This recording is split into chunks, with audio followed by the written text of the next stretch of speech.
ವರ್ಷದೊಳಗೆ ಜನಜೀವನಕ್ಕೆ ವೇದಾಂತದ ಪ್ರಯೋಜನ ಯಾವ ರೂಪದೊಳಗಾಗಕತ್ತೈತಿ ಇವಾಗ ಅಂತ ಈಗಿನ ಕಾಲದೊಳಗೆ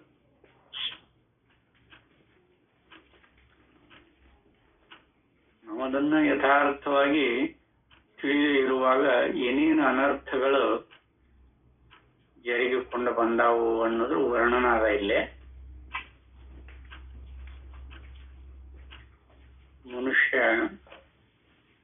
ಮನುಷ್ಯ ಜನ್ಮ ಬಂದದ್ದರ ಸಾರ್ಥಕತೆ ಏನು ಅನ್ನೋದು ನಮಗೆಲ್ಲ ಯತಿಗಳಿಗೆ ಜೊತೆ ಮರುವಾಗ್ಬಿಟ್ಟದೆ. ಎಲ್ಲಾ ಸೌಕರ್ಯಗಳ ಬಂದು ಒದಗಿದ ನಂತರ ಕಾರ್ಯಸ್ಥರಿಗಷ್ಟೇ ಅಲ್ಲ, ಗೃಹಸ್ಥರಿಗಷ್ಟೇ ಅಲ್ಲ, ಯತಿಗಳು ಅದಕ್ಕಾಗಲಿ ಇದ್ದ ಯತಿಗಳ ಜೊತೆ ಅದನ್ನು ಮರೆತು ಇನ್ನೂ ವ್ಯವಹಾರ ಮಾಡ್ಕೊಂಡು ಬಂದದ್ದು ಇದೆಲ್ಲ ವ್ಯವಹಾರಿಕ ದೃಷ್ಟಿಯೊಳಗನ ಇದೆ. ಅದನ್ನು ನಾನು ಪ್ರಾಸಂಗಿಕವಾಗಿ ಪಠನ ಮಾಡ್ತೇನೆ. ಎಲ್ಲರಿಗೂ ಗೊತ್ತಿರುವಂತ ವಿಷಯನೇ ಇದು. ಅದಕ್ಕೆ ಕಾಲಾಯ ತಸ್ಮೈ ನಮಃ ಅನ್ಬೇಕಾಗಿಲ್ಲ. ಕಾಲ ಹೆಂಗ ಪರಿವರ್ತನೆ ಆಗ್ತದ ಹಾಗ ಎಲ್ಲವೂ ವ್ಯತಿರಿಕ್ತ ಹೊತ್ತ ಬಂದದಲ್ಲ, ಅದರದ್ದು ವರ್ಣನ ಇಲ್ಲ. ಈಗಿನ ಜನತೆಗೆ ವೇದಾಂತದ ಪ್ರಯೋಜನ. ಈಗಿನ ಜನರಲ್ಲಿ ಏನು ವಿಶೇಷ? ಈಗ ಸುಮಾರು 100 ವರ್ಷಗಳಿಂದ ಭೂಮಂಡಲದ ಜನರ ಜೀವನವು ದೊಡ್ಡ ಮಾರ್ಪಾಡನ್ನು ಹೊಂದಿಬಿಟ್ಟಿರುತ್ತಾರೆ. 100 ವರ್ಷಗಳ ಕೆಳಗೆ ನಾವು ಅಕಸ್ಮಾತ್ ಅವಲೋಕನ ಮಾಡಿದ ಇತಿಹಾಸ ನೋಡಿದ್ರ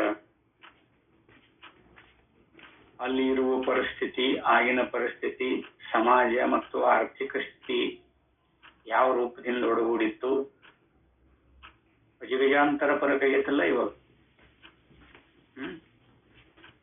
ಅವಾಗ ಪುರಾಣ ಪುಣ್ಯಕಥೆಗಳು,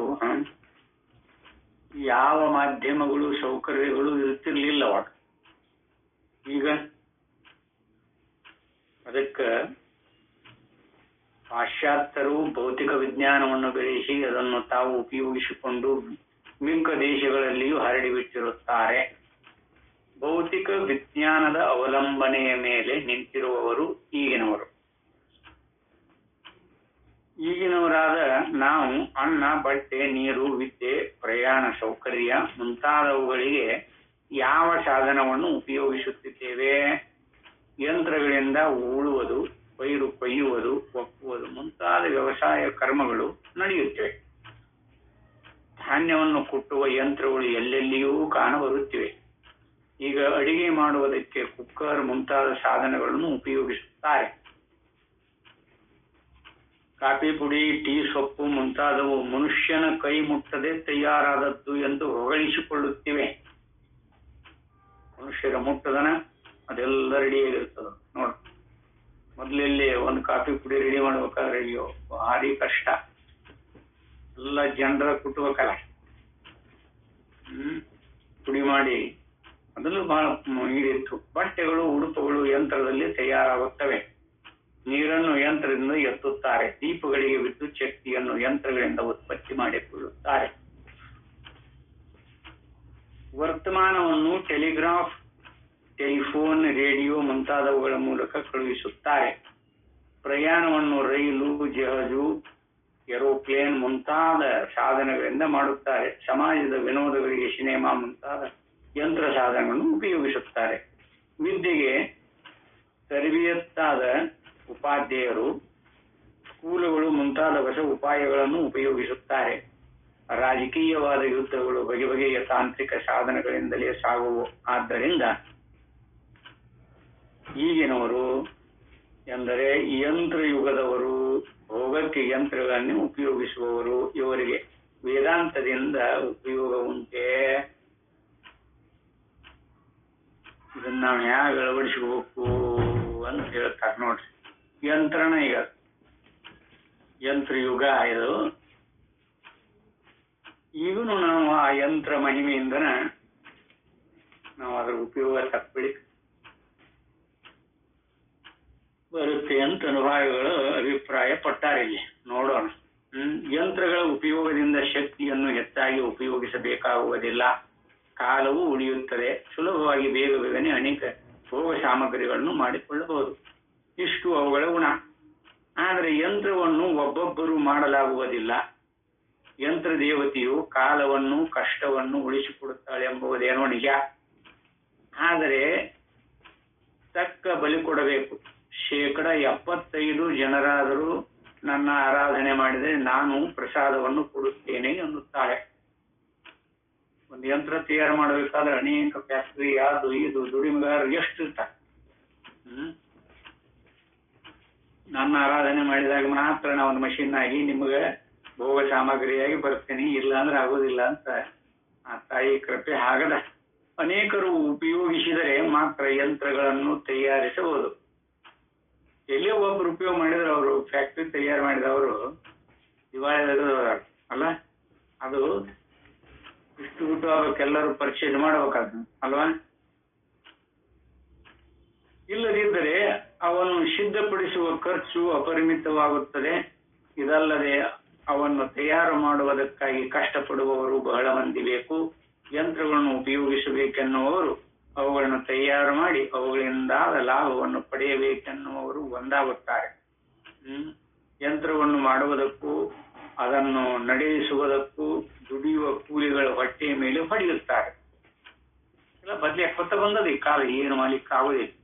ಕೂಲಿಗಾರರನ್ನು ಆದಷ್ಟು ಕಡಿಮೆ ಸಂಬಳದ ಮೇಲೆ ಆದಷ್ಟು ಕಡಿಮೆ ಕಾಲ ಉಪಯೋಗಿಸಿಕೊಂಡು ಆಮೇಲೆ ಯುದ್ಧವಾದ ಬಳಿಕ ದಂಡವನ್ನು ಚದುರಿಸುವಂತೆ ಬರಿಗೈಯಲ್ಲಿ ಕಳುಹಿಸಿ ಬಿಡುತ್ತಾರೆ. ಲಾಭಕೋರರ ಗುಂಪಿಗೆ ಕಂಪನಿಗಳು ಎಂದು ಹೆಸರು.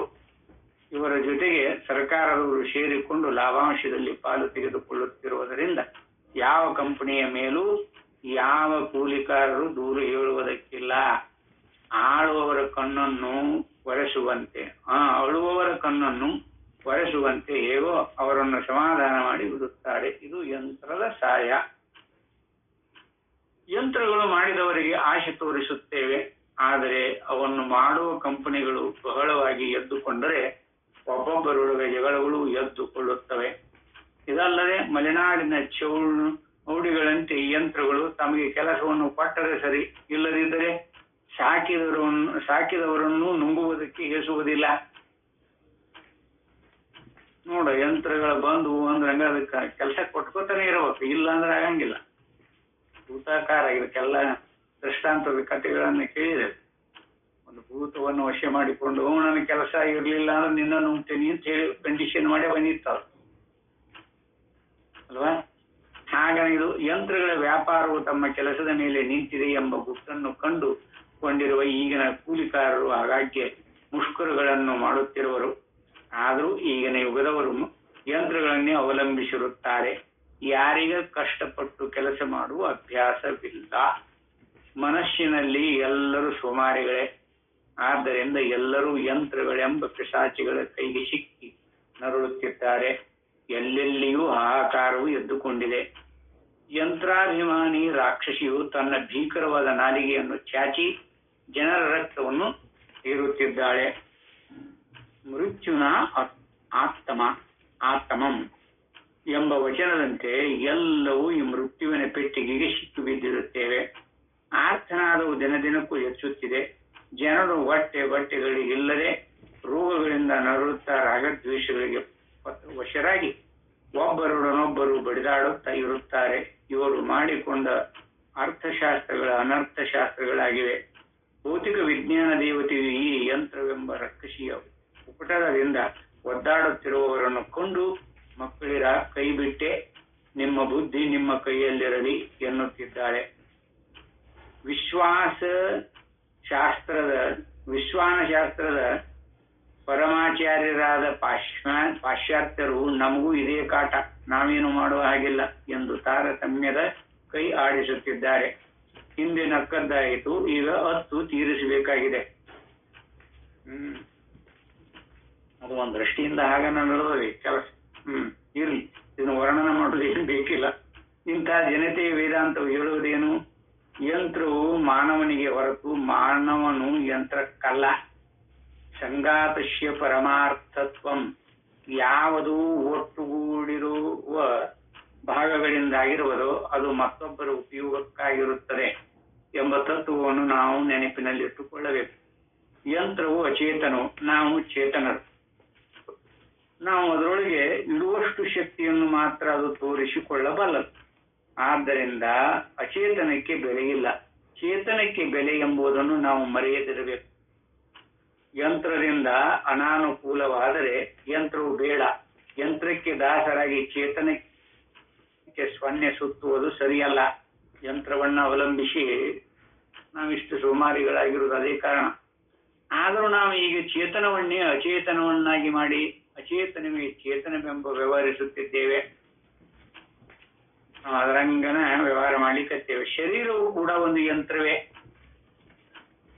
ನೋಡ್ರಿ, ಶರೀರವು ಕೂಡ ಒಂದು ಯಂತ್ರವೇ, ಜಡವೇ ಆದರೂ ಈ ಯಂತ್ರವು ಯಾವ ಸ್ವಾಮಿಗಾಗಿ ಇರುವುದೋ ಅಂತ ಚೇತನವನ್ನು ನಾವು ಮರೆತಿದ್ದೇವೆ. ಯಂತ್ರದ ಸಂಪರ್ಕದಿಂದ ನಮ್ಮ ಶರೀರ ಯಂತ್ರವನ್ನು, ಇದಕ್ಕೆ ಚೇತನ ಆಶ್ರವಾಗಿರುವಂತ ಆ ಚೈತನ್ಯವನ್ನು ಮರೆತು ಬಿಟ್ಟೆ. ಶರೀರದ ಆರಾಧನೆಯಲ್ಲಿಯೇ ಕಾಲವನ್ನು ಹಾಕುತ್ತಿದ್ದೇವೆ.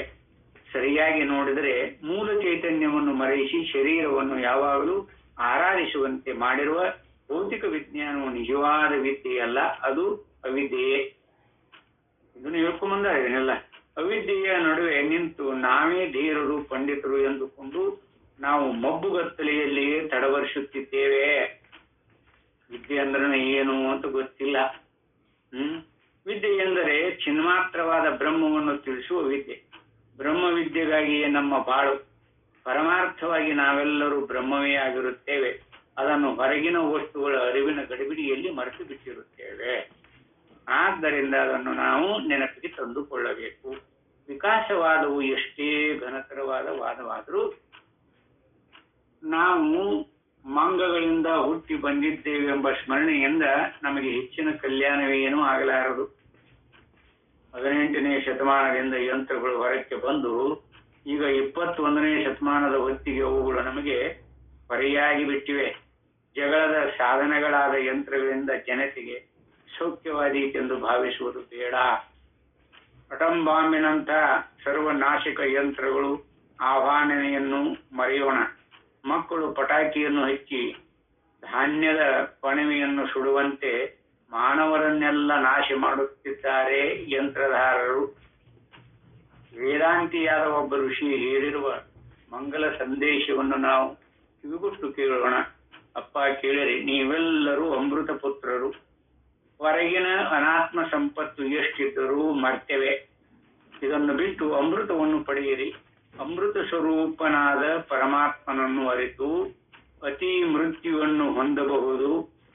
ಇದನ್ನು ನಾನು ಬಲ್ಲೆನು. ಇದಕ್ಕಿಂತ ಬೇರೆ ಯಾವ ಉಪಾಯವೂ ಇರುವುದಿಲ್ಲ. ತತ್ವ ಶೋಧಕರೆಂದು ವಿಚಾರಶೀಲರೆಂದು ಕೊಚ್ಚಿಕೊಳ್ಳುವ ನಾವು ಈ ಉಪದೇಶಗಳಲ್ಲಿ ಎಷ್ಟರ ಮಟ್ಟಿನ ಪರಮಾರ್ಥವಿದೆ ಎಂಬುದನ್ನು ಕೊಂಡುಕೊಳ್ಳಬೇಕು. ಪರಮಾತ್ಮನು ನಮಗೆ ಮನಸ್ಸೆಂಬ ಒಂದು ಯಂತ್ರವನ್ನು ಕೊಟ್ಟಿದ್ದಾನೆ. ಯಂತ್ರ ಹೊರಗೆ ಬೇಕಾದಷ್ಟು ಇರುವಲ್ಲ, ಯಾಕೆ ಇಲ್ಲಿ ಒಳಗೆ ನೀವು ನೋಡ್ಕೊಳ್ಳಿ ಅಂತ ಹೇಳ್ತಾರ ಋಷಿ ವರ್ಣನ ಮಾಡ್ಯಾನ. ಪರಮಾತ್ಮನು ನಮಗೆ ಮನಸ್ಸೆಂಬ ಒಂದು ಯಂತ್ರವನ್ನು ಕೊಟ್ಟಿದ್ದಾನೆ. ಆ ಯಂತ್ರವನ್ನು ಆತನ ಕಡೆಗೆ ತಿರುಗಿಸಿ ಆನಂದಿಸುವ ಕೌಶಲ್ಯವನ್ನು ಯಂತ್ರ ಯುಗದವರೆಂದು ಹೆಮ್ಮೆ ಪಡುತ್ತಿರುವ ನಾವೆಲ್ಲರೂ ಪಡೆದುಕೊಳ್ಳೋಣ. ನಮ್ಮ ನೆರೆಯವರಿಗೂ ತಿಳಿಯಪಡಿಸೋಣ. ಎಲ್ಲರೂ ಆನಂದದಿಂದ ಬಾಳೋಣ. ಶರೀರವು ಯಂತ್ರ ಮಾತ್ರವು, ಜೀವನು ಅದರ ಒಡೆಯನು, ಪರಮಾತ್ಮನು ಅವನ ನಿಜವಾದ ಸ್ವರೂಪವು. ಜೀವನ ನಿಜವಾದ ಸ್ವರೂಪ ಪರಮಾತ್ಮನು. ಪರಮಾತ್ಮನೇ ಯಂತ್ರಿ, ಜಗತ್ತೇ ಯಂತ್ರವು. ನಾವೆಲ್ಲರೂ ಮಾಯೆಯಿಂದ ಯಂತ್ರಾರೂಢರಾಗಿ ಸಂಸಾರದಲ್ಲಿ ತೊಡಲುತ್ತಿರುವವು. ಆ ಪರಮಾತ್ಮನನ್ನೇ ಶರಣು ಹೋಗಬೇಕು. ಹಾಗಾದರೆ ಯಂತ್ರಗಳ ಕಾಟವು ತಪ್ಪುವುದು, ಪರಮಶಾಂತಿಯು ದೊರೆಯುವುದು. ಇದೇ ಈಗಿನವರಾದ ನಮ್ಮಗಳಿಗೆ ವೇದಾಂತದಿಂದ ರೂಪಬಹುದಾದ ಪರಮ ಪ್ರಯೋಜನವು. ಯಂತ್ರಯುಗನ ಬಂದದ ಅಂತೇಳಿ ಪರಮಾರ್ಥ ತತ್ವವನ್ನು ಕೈ ಬಿಡ್ರಿ ಅಂತ ಹೇಳುವುದಿಲ್ಲ. ಮನಸ್ಸಿಲ್ಲದ ಯಾವ ಯಂತ್ರನೂ ನಡೆಯುವುದಿಲ್ಲ. ಅದಕ್ಕೆ ಬೇಕ ಒಬ್ಬ ಚೈತನ್ಯ ಪುರುಷ. ಅದಕ್ಕೆ ಇದನ್ನೆಲ್ಲ ವರ್ಣನೆ ಮಾಡ್ಕೊತ ಕೂಡಿಕಾಗೋದಿಲ್ಲ. ಮುಂದೆ ವಿಷಯ ಐತಿ. ಮುಂದೆ ಅನೇಕ ಮತದವರನ್ನ ವಿಮರ್ಶೆ ಮಾಡ್ಕೊಂಡು ಬಂದಾರ. ಅಲ್ಲಿ ವಿಷಯ ನಮಗ ಪ್ರಯೋಜನ ಆಗ್ತಿ, ಅಲ್ಲಿ ನೋಡೋಣ ಕಾಲವನ್ನ, ಇಲ್ಲಿ ಬೇಡ.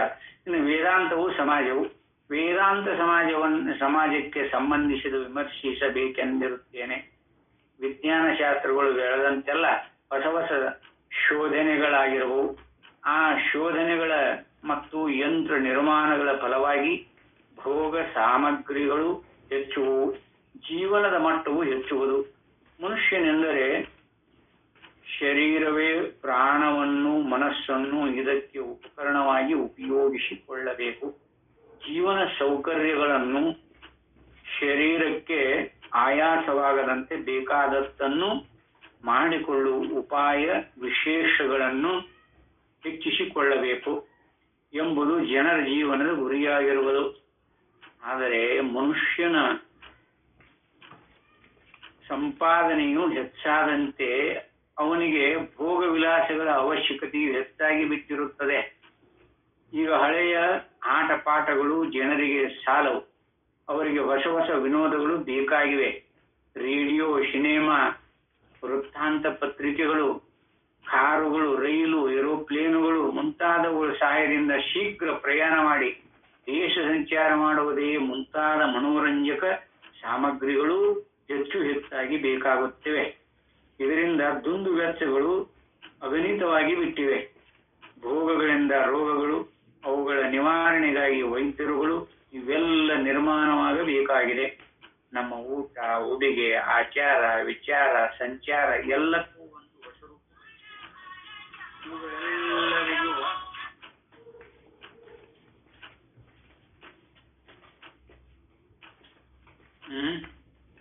ಹೊಸರೂಪ ಬಂದಿದೆ. ಇವುಗಳಿಗೆ ಬೇಕಾದ ವೆಚ್ಚಕ್ಕೆ ನಾವು ಎಷ್ಟು ದುಡಿದರೂ ಸಾಲದಂತಾಗಿ ಬಿಟ್ಟಿದೆ.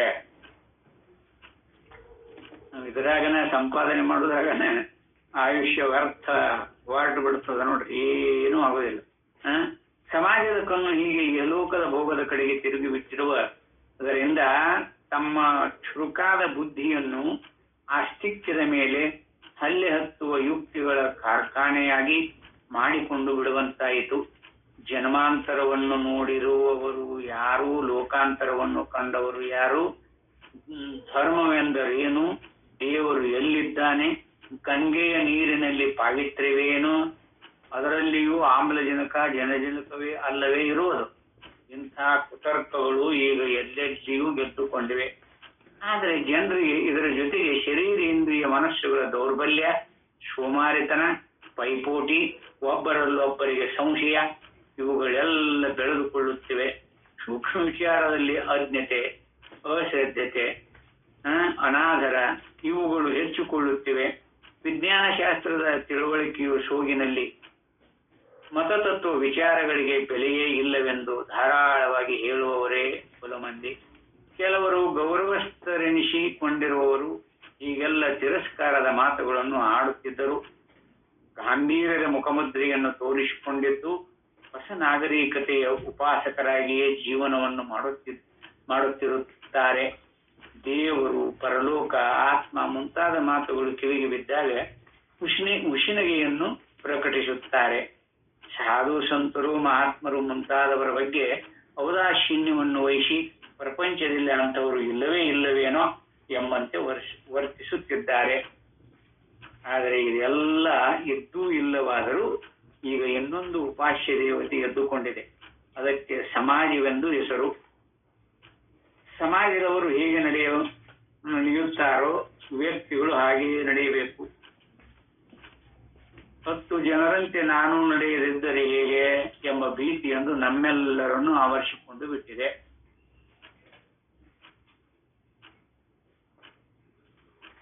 ವಿಭೂತಿ ಹಚ್ಚಿಕೊಳ್ಳಾಕ ಭಯ ಪಡ್ತಾವ ಹುಡುಗರು. ಇವಾಗ ಕುಂಕುಮ ಹಚ್ಚಿಕೊಳ್ಳಾಕ ಭಯ ಪಡ್ತಾರ, ಗೇಲಿ ಮಾಡ್ತಾರ. ಎಂಥ ಪರಿಸ್ಥಿತಿ ಬಂದದೆ, ಏನ್ ಮಾಡ್ಲಿಕ್ಕೆ ಆಗ್ತದೆ? ಈಗಿನ ವಿದ್ಯಾರ್ಥಿಗಳ ಹಣಿ ನೋಡ್ರಿ ನೀವು, ಯಾರು ವಿಭೂತಿ ಧಾರಣ ಅದು ಇದು ಏನಿಲ್ಲ. ಆ ಶಿತಿಗಳಿಗೆ ಕತ್ತಂದ್ರೆ ಗಾಡಿ ಸೊನ್ನ ತಿಕ್ಕೊಂಡು 3 ಬಳಿ ಹತ್ಕೊಂಡು ಹೋಗ್ಬಿಡ್ತಾರೆ. ವಿಭೂತಿ ಪೆಟ್ಟಿಗೆನೂ ಗೊತ್ತಿಲ್ಲ ಅವ್ರಿಗೆ, ಇದು ಗೊತ್ತಿಲ್ಲ. ಆ ರೀತಿ ನೀತಿಗಳೇ ಗೊತ್ತಿಲ್ಲ, ಆಚಾರ ವಿಚಾರ.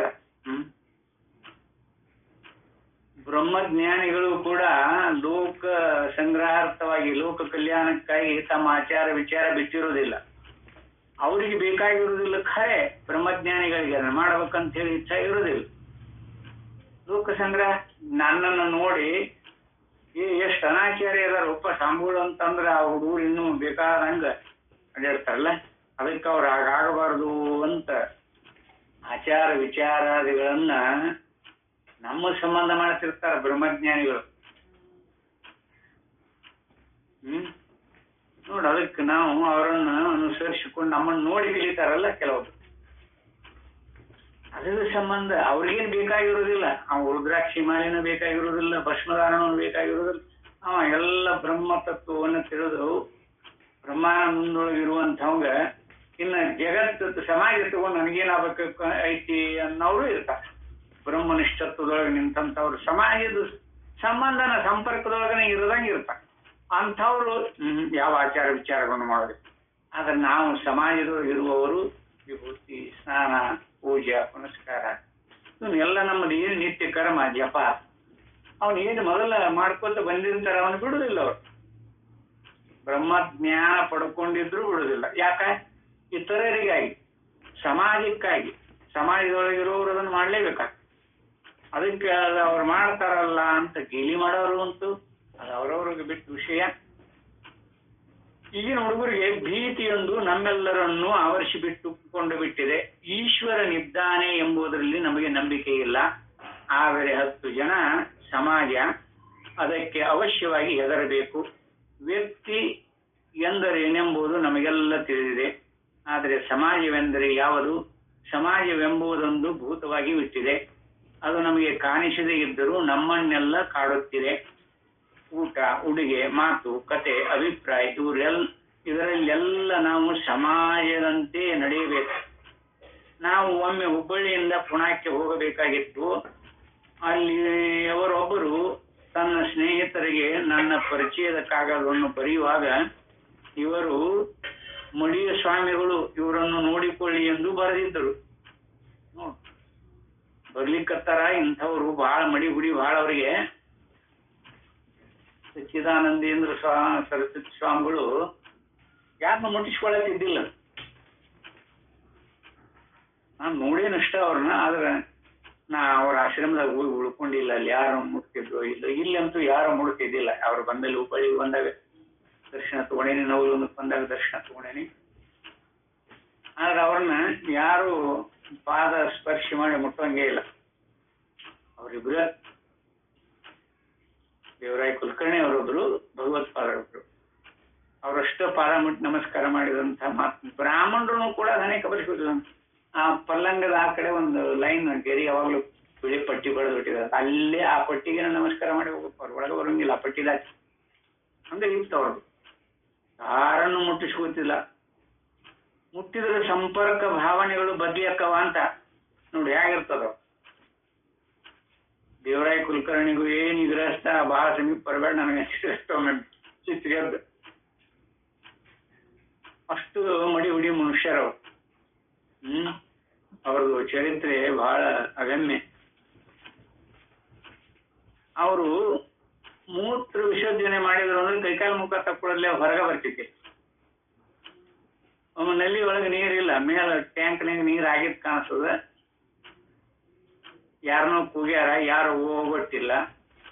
ಅಪ್ಪವ್ರು ಮೂತ್ರಕ್ಕೆ ಹೋದವ್ರು ಬರ್ಲೇ ಇಲ್ಲ ಅಂತ ಇವ್ರ ಹೋಗಿ ನೋಡಿದಾಗ 1 ಗಂಟೆ ಅಲ್ಲೇ ಕೂತಿದ್ರು. ನೀರಿಲ್ಲೋ ಇಲ್ಲೇ ಅಂದ್ರಂತ. ಅವಾಗ ಹೊರಗೆ ಬರೋದಿಲ್ಲ ಅವ್ರು. ಹೇಗಿರುತ್ತಿತ್ತು ನೋಡ್ರಿ. ಮಡಿ ಅಂದ್ರೆ ಬಹಳ ಮಡಿ ಹುಡಿಯವ್ರು. ಯಾರನ್ನೂ ಮುಟ್ಟಿಸ್ಕೋತಿದ್ದಿಲ್ಲ ಅಂತ. ಮಾತ್ರ ಬ್ರಹ್ಮಜ್ಞಾನಿಗಳು, ಅಲ್ಲಂಚಿರನು ಬ್ರಹ್ಮಜ್ಞಾನಿಗಳು. ನಾವು ಅದನ್ನ ಸಡಿಲಿ ಮಾಡ್ತೇವೆ. ಆಚಾರ ವಿಚಾರಗಳನ್ನ ಈಗದನ್ನ ನಂದಿ ತಗೊಳ್ರಿ. ಆಚಾರ ಕಟ್ಟುನಿಟ್ಟಾಗಿ ಮಾಡ್ಕೊಂಡು ಬಂದವ್ರ ಸ್ಥಿತಿನ ಬೇರೆ. ಅವ್ರು ಯಾರನ್ನು ಮುಟ್ಟಿಸ್ಕೋತಿದ್ದಿಲ್ಲ. ಬ್ರಾಹ್ಮಣರ ಒಟ್ಟುಗಳು ಅಷ್ಟಿದ್ರಲ್ಲ, ಒಬ್ಬನು ಮುಟ್ಟುವಂತಿರ್ಲಿಲ್ಲ. ನಮ್ಮ ಅಪ್ಪಗಳು ಹೇಳ್ತಿದ್ರು, ನಮ್ಮ ಅಪ್ಪಗಳು ದೂರ ಮೇಲೆ ನಿಂತ ನಮಸ್ಕಾರ. ಭೀಮರೆಡ್ಡಿ ಅವ್ರಿಗೆ ಭಗವತ್ಪಾದರ ಹೆಸರು ಪೂರ್ವಾಶ್ರಮದ ಭೀಮರೆಡ್ಡಿ ಒಪ್ಪುಗನ ಪರ್ಮಿಷನ್. ಅದಕ್ಕೆ ಇರ್ತದ ನೋಡ್ರಿ ಅವ್ರು. ಅಲ್ಲಿ ದೇವರಾಯ ಕುಲಕರ್ಣಿ ಒಬ್ರು, ಇವರೊಬ್ರು, ಇಬ್ಬರ ಮುಟ್ಟಿದ್ರು. ಅಲ್ಲಿ ಸಾಕಷ್ಟು ಜನ ಬ್ರಾಹ್ಮಣರ ಇದ್ರು. ಅವ್ರ ಸಂಬಂಧಿಗಳು, ಅವ್ರ ಮಗ ಇದ್ದ, ಅದ ಆಶ್ರಮದೊಳಗನ ಕ್ಲಾರ್ಕ್ ಆಗಿದ್ದ. ನನ್ನ ಪ್ರಪಂಚ ದೊಡ್ಡದಾಗ್ಯದ, 4 ಜಾಸ್ತಿ ಮಾಡ್ರಿ ಅಂತ ಕೇಳಿ ಹೊರಗೆ ಹಾಕ್ಬಿಟ್ರ. ನಿಮ್ಗೆ ಎಲ್ಲಿ 4 ಜಾಸ್ತಿ ಸಿಗ್ತದಲ್ಲಿ ಹೋಗ್ರಿ ಅಂತ ಹೇಳ್ಬಿಟ್ರು. ಹೆಂಗಿರ್ತಾರ ನೋಡ್ರಿ. ಮಗ ರೀ ಕೊಟ್ಟು ಬಿಡುನು ಅಂತ ಕಮಿಟಿಯವ್ರು ಹೇಳಿದ್ರು. ಹಾಗಂದ್ರ ಸಂಸ್ಥೆ ಉಳಿತೈತೇನಪ್ಪ, ಬೇಡ. 4 ಅಂದ್ರೆ ಎಷ್ಟಾಗತ್ತೆ? ಒಂದ್ ಸ್ವಲ್ಪ ಲೆಕ್ಕ ಮಾಡ್ರಿ, ಹಾಗೆ ಬರುದಿಲ್ಲ. ಅವ್ರ ಪಗಾರ 2.25 ಏನೋ ಕೊಡ್ತಿದ್ರಂತೆ. ಅದ್ರಾಗ ಒಂದು 4 ವಾಯ್ಸ್ ಬ್ರೇಕ್ ಆಗ್ತಾ ಇದೆ. ಒಂದ್ಸಾರಿ ಲೆಫ್ಟ್ ಆಗಿ ಬರ್ತೀರ ನೋಡ್ರಿ. ಹೌದ್ರಾ? ನೀವು ಮಾತನಾಡೋದು ಕೇಳಿಸ್ತಾ ಇಲ್ಲ. ಇಲ್ಲ ಗುರುಗಳೇ, ಕೇಳಿಸ್ತಾ ಇದೆ. ಶ್ರೀನಿವಾಸ್ ಗುರುಗಳೇ, ನಮ್ಗೆಲ್ಲಾರು ಕೇಳಿಸ್ತಾ ಇದೆ. ಕೇಳಿಸ್ತಾ ಇದೆ ರೀ ಗುರುಗಳೇ, ಕೇಳಿಸ್ತಾ ಇದೆ. ನೋಡ್ರಿ, ನೀವು ಮಾತಾಡೋದು ಕೇಳಿಸ್ತಾ ಇಲ್ಲ. ಒಂದ್ಸಾರಿ ಲೆಫ್ಟ್ ಆಗಿ ಆಮೇಲೆ ಬರ್ತೀರ ನೋಡ್ರಿ. ಶ್ರೀನಿವಾಸ್ ಗುರುಗಳೇ, ಅದು ನಿಮ್ ಫೋನ್ ಪ್ರಾಬ್ಲಮ್ ಇರಬಹುದು. ಸ್ವಾಮೀಜಿ ಅವ್ರು ಕೇಳ್ತಾ ಇದೆ. ಸೌಂಡ್ ಕಡಿಮೆ ಮಾಡಿದ್ರೆ ನೋಡ್ರಿ. ನೀವು ನೋಡ್ರಿ, ನಿಮ್ ಫೋನ್ ಚೆಕ್ ಮಾಡ್ಕೊಡ್ರಿ. ಅಥವಾ ಟವರ್ ಉಳಿದವ್ರು ಎಲ್ಲರಿಗೂ ಕೇಳ್ತಾ ಇದೆ ಅಂತೆ. ನಿಮ್ಮದೇ ಏನೋ ಪ್ರಾಬ್ಲಮ್ ಇರಬೇಕು. ನಮ್ದು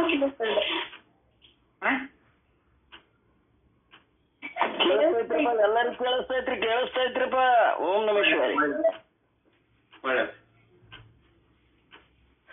ಆಗ ಇವ್ರು ಮೊದ್ಲು ಅವರಿಗೆ ಪತ್ರ ಮುಖೇನ ಬರೆದಿದ್ರು. ಬಹಳ ಮಡಿ ಸ್ವಾಮಿಗಳು ಇವರನ್ನು ಚೆನ್ನಾಗಿ ನೋಡಿಕೊಳ್ಳಿ ಎಂದು ಬರೆದಿದ್ದರು. ಹಿಂದಕ್ಕೆ ಅಪರಾಧದ ತಂಡಗಳು ಎಂದು ಕೆಲವು ಜನರನ್ನು ಕಾಣುತ್ತಿದ್ದಂತೆ ಮಡಿಯವರನ್ನು ಯಾವುದೋ ಒಂದು ಅಪರಾಧಿಗಳ ಗುಂಪಿಗೆ ಈಗಿನ ಸಮಾಜವು ಸೇರಿಸಿದೆಯೋ ಏನೋ. ಎದ್ದು ಗುರುಗಳೇ, ನಿಮ್ಮದು ಸಿಗ್ನಲ್ ಪ್ರಾಬ್ಲಮ್ ಆಗ್ತಾ ಇದೆ. ಸರಿ ಒಮ್ಮೆ ಹೋಗಿ ಬರ್ತೇನೆ ತಡ್ರಿ. ಗುರುಗಳೇ, ನಿಮ್ದು ಸಿಗ್ನಲ್ ಪ್ರಾಬ್ಲಮ್ ಆಗ್ತಾ ಇದೆ ನೋಡ್ರಿ. ನಾವು ಮಾತಾಡೋದು ನಿಮ್ಗೆ ಕೇಳಿಸ್ತಾ ಇಲ್ಲ.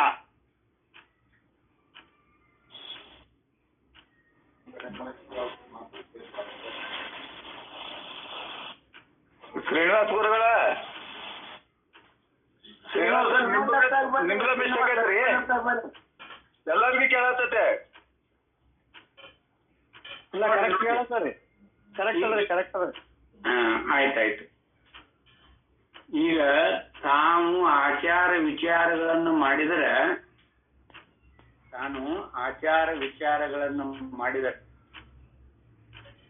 ಅದನ್ನು ಪರಿಪಾಲನೆ ಮಾಡ್ಕೋತ ಬಂದ್ರೆ ಈಗ ಜನರು ಗೇಲಿ ಮಾಡೋರ ಬಹಳ ಬಂದಿದ್ದಾರೆ. ಯಾಕಂದ್ರೆ ಪರಿಸರ ಹಂಗೆ ಬೆಳ್ಕೊಂಡ್ ಬಂದ್ಬಿಟ್ಟದ ಅಲ್ಲ. ಅದಕ್ಕೆ ಯಥಾರ್ಥವಾಗಿ ನಾವು ಇಲ್ಲೇ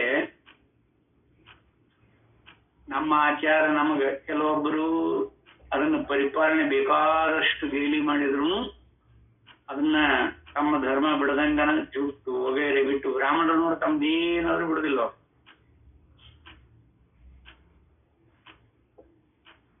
ನಾವು ಅಷ್ಟೊಂದು ನಿಷ್ಠುರತೆ ನಮ್ಮಲ್ಲಿ ಉಳಿತಾ ಇಲ್ಲ ಸಾಧಕರಲ್ಲಿ. ನಮ್ಮ ಆಚಾರ ಏನಿರ್ತದ ಅದನ್ನ ಅನುಸರಿಸಿಕೊಂಡು ಬರಾಕ ನಾವು ಹಿಂದೆ ಮುಂದೆ ನೋಡ್ತೇವೆ. ಎಲ್ಲಿ ಹೇಗೆ ಬರ್ತೈತೆ ಹಂಗೆ ಹೊಂದ್ಕೊಂಡು ಹೋಗ್ಬಿಡ್ತೇವೆ. ನಮ್ಮ ಮಾರ್ಗನ ಅಂಥದ್ದೈತಲ್ರಿ ಅಂತ ಮತ್ತೆ ಮೇಲೆ ಆ ಪರಮಾರ್ಥ ತತ್ವದ ಬಗ್ಗೆ ಜಿಜ್ಞಾಸೆ ಮಾಡಿ ಹೇಳ್ಕೊಂಡು ಅದ್ರ ಮೇಲೆ ಆರೋಪ ಮಾಡ್ಕೊಂಡು ಉಳ್ಕೊಂಡ್ಬಿಡ್ತೀವಿ. ಆದ್ರೆ ರೀತಿ ನೀತಿಗಳು ನೋಡು, ಯಾರೊಬ್ಬರು ಪ್ರಸಾದ ಕೂತಾಗ ಪ್ರಸಾದ ಮಂತ್ರ ಹೇಳುವುದಿಲ್ಲ.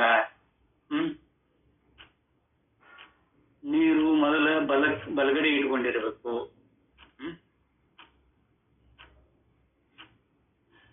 ಅರ್ಘ್ಯ ಬಿಟ್ಟ ಮೇಲೆ ಎಡಗಡೆ ಇಟ್ಕೋಬೇಕ. ನಾವು ಪರಂಪರೆಗಳನ್ನ ಎಲ್ಲ ಕಡಿಮೆ ಮಾಡ್ಕೊತ ಬರ್ಲಿಕ್ಕೆ ಸ್ವಾಮಿಗಳಾದವರು ಕೂಡ ಅದನ್ನ ಹಾಗ ಅನುಕರಣೆ ಮಾಡ್ಕೊಂಡು ಬರ್ತಾರೆ. ಎಂಥ ಪ್ರಸಂಗ ಇದ್ರೂ ಕೂಡ ಈಗಂತೂ ಉಳಿದಿಲ್ಲ ಬಿಡ್ರಿ. ಯಾಕಂದ್ರೆ ಈಗೆಲ್ಲ ಬಫೆ ಸಿಸ್ಟಮ್ ಬಂದದ, ಎಲ್ಲಿ ಹೋದ್ರೂ ಸ್ವಾಮಿಗಳು ಕುಂದ್ರಿಸಿ ಊಟ ಹಾಕೋದೇ ಇಲ್ಲ. ಸ್ವಾಮಿಗಳು ಅದಾರ ಅಂದ್ರೂ ಕುಂದ್ರಿಸಿ ಊಟ ಹಾಕೋದೇ, ಬೇಕಾದ್ರೆ ತಿಂದು ಹೋಗ್ಲಿ ಸಾಕಾರ ಬಿಡ್ಲಿ ಅಂತ ಪರಿಸ್ಥಿತಿ ಬಂದದೆ. ನಮ್ಮ ಆಚಾರ ವಿಚಾರ ನಾವು ಎಷ್ಟು ಅವನತಿಗೆ ತರ್ಲಿಕ್ಕತ್ತೇವ್ ನೋಡಿ. ಮಕ್ಳು ಲಗ್ನ ನೈ ಮಾಡುವಾಗ ಲಗ್ನ ಕಾರ್ಯಕ್ರಮದಲ್ಲಿ ಸತೆ ಕುಂತ ಊಟ ಹಾಕಿಸ್ತಿದ್ರು, ಯಾರು ನಿಂತ.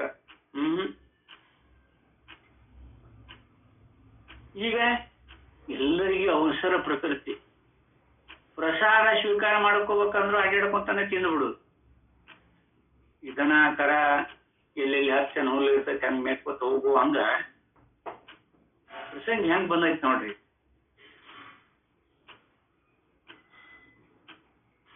ಈಗ ಬ್ರಾಹ್ಮಣರ ಪಂಕ್ತಿ ಹೋಗ್ರಿ, ಅವರು ಲಗ್ನ ಮಾಡ್ತಾರ.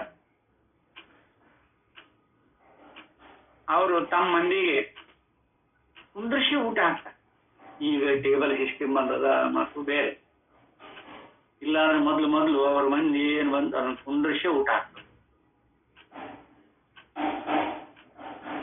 ಮತ್ತೆ ಊಟಕ್ಕೆ ಕುಂಡ್ರುವಾಗ ಬಟ್ಟೆ ಲುಂಗಿ ಒಂದೇ ಇರಬೇಕು, ಮೇಲೆ ಉತ್ರಿ ಅಷ್ಟೇ ಇರಬೇಕು ಅಂತ ನಿಯಮ. ಆಮೇಲೆ ಎಲ್ಲಿಯೋ ಒಟ್ಟ ದೇವರಾಗ್ಲಿ ಅವರಾಗ್ಲಿ ಗದ್ದಿಗೆ ಮೇಲೆ ಕುಂತಾಗ ಉತ್ರಿ ಹೊತ್ಕೊಂಡು ಉಳಿದ ಬಟ್ಟೆಗೆಲ್ಲ ತೆಗೆದು ಹಾಕಿ ಅವರು ಪ್ರಸಾದ ಮಾಡ್ತಿರ್ತಾರೆ. ಅಂತವ್ರು ನೋಡ್ಯಾರ ಇಲ್ಲ ಅಂತ. ಆದ್ರೆ ಅವರು ಗದ್ದಿಗೆ ಮೇಲೆ ಕೂತಾಗ ಅಷ್ಟೇ ಪ್ರಸಾದ, ಒಳ್ಳೆ ಏನು ಸ್ವೀಕಾರ ಮಾಡದಂಗೆ. ಈಗ ಅವ್ರು ಏನ್ ಮಾಡಕತ್ತಾರು ನೋಡಿರಿ, ನಾನೇನದನ್ನ ಹೇಳ್ಬೇಕಾಗಿಲ್ಲ. ಎಲ್ಲೇ ಹೋದ್ರು ಅವ್ರು ಪ್ರಸಾದ ಮಾಡೋದಿಲ್ಲ. ಈಗ ಮೊದ್ಲು ಹಂಗಿತ್ತು, ಆ ಗದ್ದಿಗೆ ಹಾಕಿದಾಗ ಅಷ್ಟೇ ಪ್ರಸಾದ. 2 ಹೊತ್ತು ಗದ್ದಿಗೆ 2 ಹೊತ್ತು ಪ್ರಸಾದ. ಉಳಿದಾಗ ಒಟ್ಟೆ ಪ್ರಸಾದ ಮಾಡ್ತಿದ್ದಿಲ್ಲ. ನಡಿ ಒಂದ್ ಹನಿ ನೀರನ್ನು ಕುಡಿತಿದ್ದಿಲ್ಲ ಅವ್ರು. ಹಾಗ ಕಟ್ ಬತ್ತಿತ್ತು ಮೊದಲ. ಈಗ ಆಚಾರ ವಿಚಾರ ಉಳಿದಿಲ್ಲ. ಅದಕ್ಕೆ ನಾವು ಅದನ್ನ ಸಮಾಜದೊಳಗ ಯತಿಗಳಿರ್ಬೋದು, ಸ್ವಾಮಿಗಳಿರ್ಬೋದು, ಅಲ್ಲ ಏನು ಮಂತ್ರ ಬರಲಿಲ್ಲ ಅಂದ್ರೆ ಶಿವಾರ್ಪಣಮಸ್ತು ಕೃಷ್ಣಾರ್ಪಣಮಸ್ತು ಅಂತ ಹೇಳಕ್ಕಾರ ಬರುದಿಲ್ಲ. ಯಾರೊಬ್ರು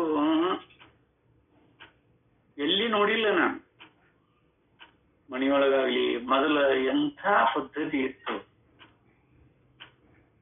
ವಿಭೂತಿ ಹಚ್ಕೊಳ್ಳೋ ನೋಡಿ, ಕೈಕಾಲ ಮುಖ ತೊಳ್ಕೊಂಡ್ ಬಂದು ಪಂಕ್ತಿ ಕುಂತ್ರು ಅಂದ್ರೆ ವಿಭೂತಿ ಖಾಲಿ ಹಾಕಿ ಒಂದು ವಿಭೂತಿ ಉಂಡಿದ ಒಂದು ಇದಿರ್ತಿತ್ತು ಅವಾಗ. ಅದನ್ನ ಮುಗಿಸ್ಕೊತ ಇವ್ರು ಹಚ್ಕೊಂಡ ಮುಂದೆ ಅವ್ರಿಗೆ ಸರ್ಸೋದು, ಮುಂದೆ ಅವ್ರಿಗೆ ಹಚ್ಕೊಂಡು ಎಲ್ಲರೂ ಹಚ್ಕೊತ ಬಂದ ಮೇಲೆ ನೋಡ ಜೈಕಾರ ಹಾಕಿ ಪ್ರಾರಂಭ ಮಾಡ್ತಿದ್ರು. ಸಂತ ಸಂಪ್ರದಾಯದಾಗ ಮಾತ್ರ ಅದೊಂದು ಉಳ್ಕೊಂಡ. ಅವರು ಬಫೆ ಸಿಸ್ಟಮ್ ಇಲ್ಲ. ಈಗೂ ಎಲ್ಲೇ ಎಷ್ಟ ಮನೆ ಹೋಗಿ ಕುಂದ್ರಿಸಿ ಊಟ ಹಾಕೋದು. ಈಗ ಬ್ರಾಹ್ಮಣರೆಲ್ಲ ಬೇಕಾದಂತ ಲಗ್ನದಾಗಾದ್ರೂ ಕೂಡ ಎಷ್ಟೇ ಪಂಚಾಗ್ಲಿ ಊಟ. ಈಗ ಅರ್ಜೆಂಟ್ ಇದ್ದವ್ರು ಏನಾದ್ರು ಆಫೀಸು ಅವರು ಇವರು ಅವ್ರು ನಮ್ಮಂಥವ್ರಿಗೆ ಉಳಿದ ಅನ್ಯ ಜನರಿಗೆ ಬಫೆ ಸಿಸ್ಟಮ್ ಇಟ್ಟಿರ್ತಾರೆ, ಅಲ್ಲಿ ಹೋಗಿ ತಗೊಂಡು ಹೋಗಿ ಬಿಡ್ತಾರೆ.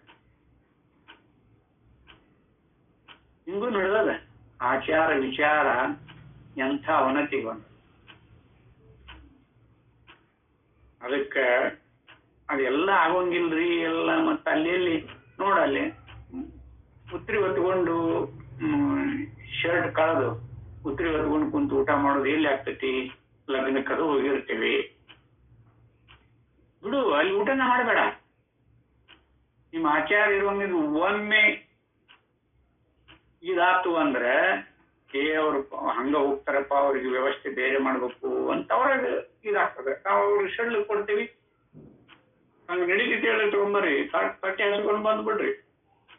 ಇನ್ನು ಸ್ವಾಮಿಗಳಿಗೆ ಕುಂದ್ರಿಸಿ ತಾವ ತಟ್ಟೆ ತಗೊಂಡ್ಬಂದು ಕೊಡ್ತಾರ, ಅದು ಒಂದ್ ದೊಡ್ಡ ಪುಣ್ಯ. ಇಲ್ಲ ಅಂದ್ರೆ ಇವರು ಹೋಗಿಗೆ ನೀಳ್ಕೊಂಡು ಬರುವಂತ ಪರಿಸ್ಥಿತಿ ಬರ್ತಿತ್ತು. ಅದು ಐತಿ, ಶಿಷ್ಯರು ಇರ್ತಾರ, ಹೋಗಿ ತಗೊಂಡು ಬರ್ತಾರ. ಹೆಂಗಿರ್ತದ ನೋಡ್ರಿ. ಎಲ್ಲ ನಾವು ಸಡ್ಲು ಮಾಡ್ಕೊಂಡ್ಬಿಟ್ಟಿವಿ. ಆಚಾರ ವಿಚಾರಗಳನ್ನೆಲ್ಲ ಸಡ್ಲು ಮಾಡ್ಕೊಂಡ್ ಬಂದ್ಬಿಟ್ಟಿವಿ. ಅದು ನೀವು ಬ್ರಹ್ಮಜ್ಞಾನಿ ತಿಳಿದಂಗ ಇರಬಹುದು, ಇಲ್ಲಂತಲ್ಲ. ಆದ್ರೆ ಮತ್ತೊಬ್ಬರ ಸಂಬಂಧ ಆದ್ರೂ ಅದನ್ನ ಹಿಂಗ ಸಡ್ಲು ಬಿಡಬಾರ್ದು. ಆಚಾರ ವಿಚಾರ ಮಕ್ಕಳಿಗೆ ಎಷ್ಟು ಸಂಸ್ಕಾರ ಆಕತ್ತದು. ಓಹೋ, ನಮ್ಮ ಅಜ್ಜ ಮಂತ್ರ ಹೇಳಿ ಪ್ರಸಾದ ಸ್ವೀಕಾರ ಮಾಡ್ತಿದ್ದ ಅಂತ ಮಕ್ಕಳಲ್ಲೇ, ಸ್ವಸ್ಥರಲ್ಲೇ, ಮೊಮ್ಮಕ್ಕಳಲ್ಲೇ, ಎಲ್ಲರಲ್ಲಿ ಅದು ಪ್ರೇರಣಾ ಬರ್ತದೆ. ಅವರು ನಾವ್ ಹಿಂಗ್ ಮಾಡಬೇಕು ಅಂತ ನೋಡೇ ಕಲಿತಾವಲ್ಲ ಅವು ಮಕ್ಕಳು. ನಾವೆಲ್ಲ ಬಿಟ್ಕೊಂತ ಹೊಂಟೇವಿ. ನಾಗರಿಕತೆ ಅಳವಡಿಸ್ಬಿಟ್ಟೈತಿ. ಡೈನಿಂಗ್ ಟೇಬಲ್ ಅವು ಇವು ಬಂದ್ಬಿಡ್ತಾರ. ನೀಡ್ಬೇಕಂಬುದು ಇಲ್ಲ, ನಾವ ಹಿಡ್ಕೊಂಡು ನಾವು ಉಣ್ಣೋದು. ಎಲ್ಲ ತಂದಲ್ಲಿ ಮಡಿಗಿಟ್ಟು ಬಿಡ್ತಾರ.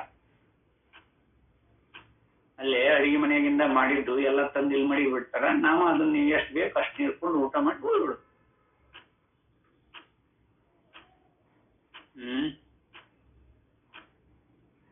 ತಾಯಿ ನೀಡುವಾಗ ಎಷ್ಟು ಮಮತೆ ಅಕ್ಕರತೆಯಿಂದ ನೀಡ್ತಾರ, ಅದು ಮಹಾಪ್ರಸಾದ ಆಗ್ತದೆ. ನಾವ ನೀಡ್ಕೊಂಡ್ ತಿಂದ್ರೆ, ನಮಗ್ ಬೇಕಾಗಿದ್ದು ನಾವು ಮಾಡ್ಕೊಂಡ್ ತಿಂದ್ರೆ ಅದಕ್ಕೆ ವ್ಯತ್ಯಾಸ ಭಾಳ ಇರ್ತದೆ.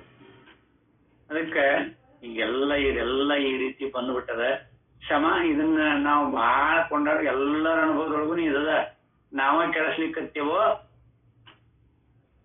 ತಿಳಿದವ್ರ ನಾವ ಕೆಡಿಸ್ಲಿಕ್ಕತ್ತೇವೋ ನೋಡಿ. ಎಲ್ಲರಿಗೂ ಪ್ರಸಾದ ಮತ್ತೆ ಸಿದ್ಧಾರ್ಥ ಮಾಡಿದಾಗ ಎಲ್ಲರಿಗೂ ಪ್ರಸಾದ ಬಡಿಸೋ ತನಕ ಶಿವಾಯ ನಮ ಓಂ ಅನಿಸ್ತಿದ್ರು ಅವರು. ಆಮೇಲೆ ಜೈ ಮಂಗಲ ಜೈ ನಮ ಪಾರ್ವತಿ ಪತೈ ಹರ ಹರ ಹರ ಹರ ಮಹಾದೇವ ತೋಡ್ರಪ್ಪ ಅಂತಿದ್ರು. ಆಮೇಲೆ ನಮಸ್ಕಾರ ಮಾಡಿ ಕುಂತು ಬಡಿಸೋ ಪದ್ಧತಿನ ಹೋಗ್ಬಿಟ್ಟತಿ. ಎಲ್ಲೋ ಒಂದೊಂದು ಮಠದಾಗ ಅದಾವ. ಇಲ್ಲ ಅಂದಂಗ ಅಡ್ಡಾಡ್ಕೊತಾನೆ ತಿಂದ್ಬಿಡುದು. ಅದು ಸಂತೃಪ್ತಿ ದೇವರಿಗೆ ಆಗೋದಿಲ್ಲ, ಆ ಪ್ರಸಾದದ ಮಹಿಮೆನೂ ಉಳಿಯೋದಿಲ್ಲ, ಅದು ಪ್ರಸಾದ ರೂಪ ಆಗೋದಿಲ್ಲ. ಅವ ಏನ್ ಮಾಡ್ಲಿಕ್ಕಾಗತ್ತೆ?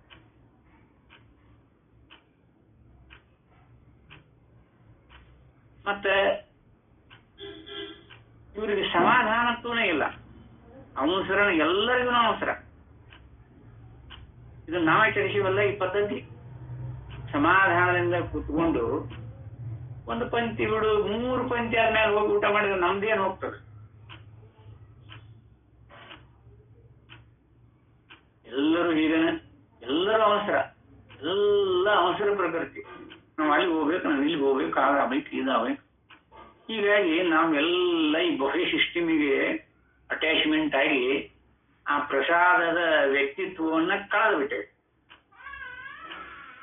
ಅದಕ್ಕೆ ಅನೇಕ ಕಾರಣಗಳು ಉಂಟು. ಅದಕ್ಕಿಲ್ಲೇ ಯಥಾರ್ಥವಾಗಿ ನಾವು ಇದನ್ನು ಎಷ್ಟು ಸಾಧ್ಯ ಐತಿ ಅಳವಡಿಸೋದು. ಇನ್ಮೇಲಂತೂ ಆಗ್ಲಿಕ್ಕಿಲ್ಲ. ಬೆಳ್ಕೊಂಡು ಬಂದ್ಬಿಟ್ಟದೆ, ಮಹಾಕಾರವಾಗಿ ಬೆಳ್ಕೊಂಡು ಬಂದ್ಬಿಟ್ಟದೆ. ಅದು ಯಾವಾಗ ಬರ್ತದವ ಮುಂದೆ. ಅಂತೂ ಸಮಾಜದಲ್ಲಿ ರಾಜಕೀಯ ವಿಷಯ ಅವರು ಸೇರಿದೆ. ಹಿಂದೆ ಧರ್ಮಶಾಸ್ತ್ರಗಳ ಆಳ್ವಿಕೆಯ ಕಾಲ. ಆಗ ರಾಜರುಗಳಲ್ಲಿ ದೈವಿಕ ಭಾವನೆಯನ್ನಿಡಬೇಕು ಎಂದು ಶಾಸ್ತ್ರಕಾರರು ಬರೆದಿದ್ದರು. ರಾಜರುಗಳು ಶಾಸ್ತ್ರದಂತೆ ನಡೆಯಬೇಕು ಎಂದು ಅವರು ಅಭಿಪ್ರಾಯ ಪಟ್ಟಿದ್ದರು. ಆಗ ಧರ್ಮಾಧರ್ಮಗಳನ್ನು ಶಾಸ್ತ್ರದಂತೆ ನಡೆಸಬೇಕಾಗಿತ್ತು. ಆದರೆ ಈಚೆಗೆ ಶಾಸ್ತ್ರಗಳು ಮೂಲೆಗೆ ಬಿದ್ದಿವೆ. ರಾಜರುಗಳು ಆಳ್ವಿಕೆ ಹೋಗಿ ಪ್ರಜಾಸತ್ತೆಯು ರಾಷ್ಟ್ರವು ಏರ್ಪಟ್ಟಿದೆ. ರಾಷ್ಟ್ರಪತಿಗಳನ್ನು ಪ್ರಜೆಗಳು ಆರಿಸಬೇಕು. ಶಾಸನ ಪದ್ಧತಿಗೆ ಕೆಲವು ನಮ್ಮದೇ ಆದ ನಿಬಂಧನೆಗಳನ್ನು ಮಾಡಿಕೊಂಡಿರುತ್ತೇವೆ. ಈಗ 10 ಜನರು ಕಾನೂನು ಎಲ್ಲರನ್ನೂ ಆಳುತ್ತಿದೆ. ಈಗ 10 ಜನರ ಕಾನೂನು ಎಲ್ಲರನ್ನೂ ಆಳುತ್ತಿದೆ. ಬಹುಜನ ಮತದಂತೆ ಈ ಕಾನೂನನ್ನು ಮಾರ್ಪಡಿಸಬಹುದಾಗಿದೆ. ಪ್ರಜೆಗಳ ಮತವು ಯಾವಾಗ ಹೇಗೆ ಬದಲಾಯಿಸುವುದು ಎಂಬುದನ್ನು ನಿರ್ಣಯಿಸುವುದು ಕಷ್ಟ. ವಯಸ್ಕರಾದವರಿಗೆಲ್ಲ ರಾಜಕಾರಣ ಧುರೀಣರನ್ನು ಆರಿಸುವ ಅಧಿಕಾರ ಬಂದಿದೆ. ಅವರಿಗೆಲ್ಲ ಸಮಾನವಾದ ಹಕ್ಕಿದೆ. ಆದರೆ ಅವರಿಗೆಲ್ಲ ರಾಜ್ಯ ಶಾಸನದ ತಿಳುವಳಿಕೆಯು ಸಮಾನವಾಗಿದೆ ಎಂದು ನಾವು ಯಾರೂ ಒಪ್ಪುವಂತಿಲ್ಲ. ನೀವು ರಾಜ ಶಾಸನದ ತಜ್ಞಿದ್ದಾನ, ಇವನ್ನ ಆರಿಸಿಕೊಳಿಸೋನು, ನೀವು ಧರ್ಮವಂತಿದ್ದಾನ, ಅದ್ರ ಬಗ್ಗೆ ಏನಾದ್ರು ಕಲ್ಪನಾ ಅದ? ಏನು ಇಲ್ಲ. ಈಗ ಎಷ್ಟೆತ್ತು ವರ್ಷ ಆಗಿಬಿಟ್ಟದ. ಪ್ರಜಾಸತ್ತೆಯ ರಾಜ್ಯಗಳು ಕೆಲವು ಅವ್ಯವಸ್ಥೆಗೆ ಬಂದಿವೆ.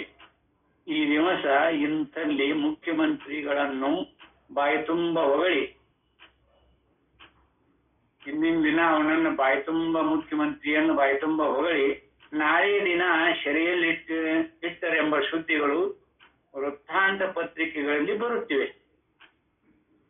ಯಾಕದ ನೋಡಿ, ರೋಗಿಗಳೆಲ್ಲರೂ ಸೇರಿ ಜ್ವರ ಬಂದರೂ ಮೊಸರನ್ನವನ್ನು ತಿನ್ನಬಹುದೆಂದಾಗಲಿ, ಇಂಥವರೇ ನಮಗೆ ವೈದ್ಯರಿರಬೇಕೆಂದಾಗಲಿ ಬಹುಮತದಿಂದ ನಿರ್ಣಯ ಮಾಡಬಹುದೆಂದು ನಾವು ಯಾರಾದರೂ ಒಪ್ಪುತ್ತೇವೆಯೇ? ಜ್ವರ ಬಂದಾಗ ಮೊಸರನ್ನ ತಿಂದ್ರೆ ಜ್ವರ ಕಡಿಮೆ ಆದೀತಾ? ಇದನ್ನ ಒಪ್ತೀವಿ ನಾವು? ಇಂಥವ್ರ ವೈದ್ಯರು ಬೇಕು ಅಂತ ನಿರ್ಣಯಕ್ಕೇನು ಅದು ಇದೆ. ಅದಕ್ಕೆ ಇಲ್ಲೇ ನಿರ್ಣಯ ಮಾಡಬೇಕನ್ನು ನಾವು ಯಾರಾದ್ರೂ ಒಪ್ಪುತ್ತೇವೆ? ರಾಜ್ಯ ಪದ್ಧತಿಯಲ್ಲಿ ಹಿಂದಿನ ರಾಜರ ಆಳ್ವಿಕೆಯೋ ಸರಿಯೋ, ಈಗಿನ ಪ್ರಜಾಸತ್ತಾತ್ಮಕ ರಾಜ್ಯವು ಅಥವಾ ಕೆಲವು ರಾಷ್ಟ್ರಗಳಲ್ಲಿರುವ ಕೂಲಿಕಾರರ ರಾಜ್ಯವು ಸರಿಯೋ, ಕಮ್ಯುನಿಸಂ ಬಂದದಲ್ಲ, ಕಮ್ಯುನಿಷ್ಟ ಸರಿಯೋ ಎಂಬುದನ್ನು ಹೇಗೆ ನಿರ್ಣಯಿಸುವುದು? ಅದಕ್ಕೆ ಬಹುಮತವನ್ನು ಕೊಡಿಸುವುದಕ್ಕೆ ಹೊರಟರೆ ಸರಿಯಾದೀತೋ? ಅಂತೂ ಈಗಿನ ನಮ್ಮ ಕಣ್ಣು ವಿಜ್ಞಾನ ಶಾಸ್ತ್ರದ ಕಣ್ಣು.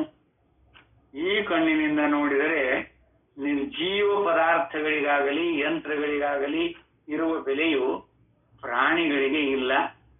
ಮನುಷ್ಯನ ಪರಮಾರ್ಥ ಸ್ವಭಾವಕ್ಕಂತೂ ತೀರ ದೂರದ ಬೆಲೆ.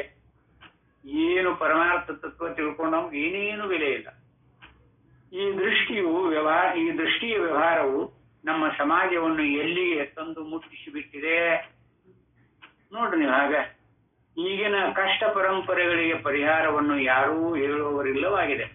ಅದಕ್ಕಂತನ ಸ್ಕೂಲು ಕಾಲೇಜು ಇವು ಮಾಡಿ ಸ್ವಾಮಿಗಳು ವ್ಯವಹಾರವನ್ನ ಬೆಳೆಸ್ಕೊಂಡು ಬಂದ್ಬಿಟ್ರು. ಸಮಾಜ ಹೆಂಗ್ ಬದ್ಲಿ ಆಗ್ತದೆ ಹೆಂಗಂಗ ಪರಮಾರ್ಥ ತತ್ವ ಕೈ ಬಿಟ್ಬಿಟ್ರು. ಅವ್ರ ಹೆಂಗ್ ಇರ್ತಾರ ಹಂಗ ಜೈ ಅನ್ಕೊಂತ ಹೋಗಿ ಅವರು ದೊಡ್ಡ ರಾಜಕಾರಣಿಗಳ ಸಮಾಜ ಅವ್ರ ಮಾತನ್ನ ಕೇಳ್ತತಿ ಅನ್ನೋ ವಿಶ್ವಾಸ ಈ ರಾಜಕಾರಣಿಗಳಿಗೆ ಇರ್ತದ. ಅವ್ರಿಗೆ ಬಂದು ಅವ್ರಿಗೆ ಏನೇನು ಗ್ರ್ಯಾಂಟ್ ಕೊಡಬೇಕಾಗಿತ್ತು ಅವನ್ನೆಲ್ಲ ಕೊಟ್ಟು ಅವ್ರ ಇಚ್ಛಾ ಎಲ್ಲ ಪೂರೈಸ್ಬಿಡ್ಬೇಕು ರಾಜಕೀಯಗಳು. ಭಕ್ತರ ಮಠಗಳೇ ಅಲ್ಲೇ ಮೂಲೆಗೆ ಬಿದ್ದಾವಿದೆ. ಭಕ್ತರ ಮೇಲೆ ನಡೆಯುವಂತಹ ಮಠಗಳು ಎಲ್ಲಿಯೂ ಒಂದದಾವ್, ಅವು ಬೆಳಕಿಗೆ ಬಂದಿಲ್ಲ. ರಾಜಕೀಯ ಆಶ್ರಯನ್ನ ಪಡೆದಂತ ಮಠಗಳು ಬೇಡ. ಹಾಗೆ ಇರೋದಿಲ್ಲ. ಹೆಂಗೆ ಕಾಲ ಆ ರೂಪದೊಳಗೆ ಬಂದು ಬೆಳ್ಕೊಂಡು ಬಂದ್ಬಿಟ್ಟವ್. ಭಕ್ತರ ಮಠ ಅನ್ನೋದು ಇಲ್ಲ ಇಲ್ಲಿವಾಗ. ಈಗ ಈ ವಿಷಯಕ್ಕೆ ವೇದಾಂತದಲ್ಲಿ ಯಾವ ಸೂಚನೆ ಸಿಕ್ಕುತ್ತದೆಯೋ ನೋಡೋಣ. ವೇದಾಂತದ ದೃಷ್ಟಿಯಲ್ಲಿ ವ್ಯವಹಾರವು ಮೂಲತಃ ವ್ಯಕ್ತಿಯ ಅಭಿವೃದ್ಧಿಗೆ ಸೇರಿತ್ತು. ವೇದಾಂತದ ದೃಷ್ಟಿಯಲ್ಲಿ ವ್ಯವಹಾರವು ಮೂಲತಃ ವ್ಯಕ್ತಿಯ ಅಭಿವೃದ್ಧಿಗೆ ಸೇರಿತು. ಪ್ರತಿಯೊಬ್ಬನು ತನ್ನ ಪರಮಾರ್ಥ ಸ್ವರೂಪವನ್ನು ತಿಳಿದುಕೊಳ್ಳುವುದು ಅತ್ಯವಶ್ಯ. ಅದು ಬರೀ ಇಂದ್ರಿಯಗಳ ಮೂಲಕವಾಗಿ ಬರುವ ತಿಳುವಳಿಕೆಗೆ ಗೋಚರವಾಗತಕ್ಕದ್ದಲ್ಲ. ಆದರೂ ಪ್ರತಿಯೊಬ್ಬನಿಗೂ ಆತ್ಮನು ತನ್ನ ಪರಮಾರ್ಥ ಸ್ವರೂಪವು ಒಂದು ಇದೆ ಎಂಬುದು ನಿಶ್ಚಯವಾಗಿ ಬಿಟ್ಟಿದೆ. ಅದನ್ನು ಇಲ್ಲ ಎನ್ನುವುದಕ್ಕೆ ಆಗುವಂತಿಲ್ಲ. ನೀವೇನು ಹಾರಾಡಿದ್ರು ಕೂಡ ಆತ್ಮಸಾಕ್ಷಿ ಅಂತ ಕರ್ಕೊಂಡಾರ ನೋಡಿ, ಅದಿದ್ದೇ ಇರ್ತದ. ಅದು ಹೊರಗಿನ ಪದಾರ್ಥಗಳಂತೆ ಬರೀ ಜಾಗ್ರದ ಅವಸ್ಥೆಯಲ್ಲಿ ಮಾತ್ರವೇ ತೋರತಕ್ಕದ್ದಲ್ಲ. ಜಾಗ್ರ, ಸ್ವಪ್ನ, ಸುಷುಪ್ತಿಗಳೆಂಬ 3 ಅವಸ್ಥೆಗಳಲ್ಲಿ ಇರುತ್ತದೆ. ಹೆಂಗಸರು, ಗಂಡಸರು, ಹುಡುಗರು, ದೊಡ್ಡವರು ಎಲ್ಲರಲ್ಲಿಯೂ ಇದೆ.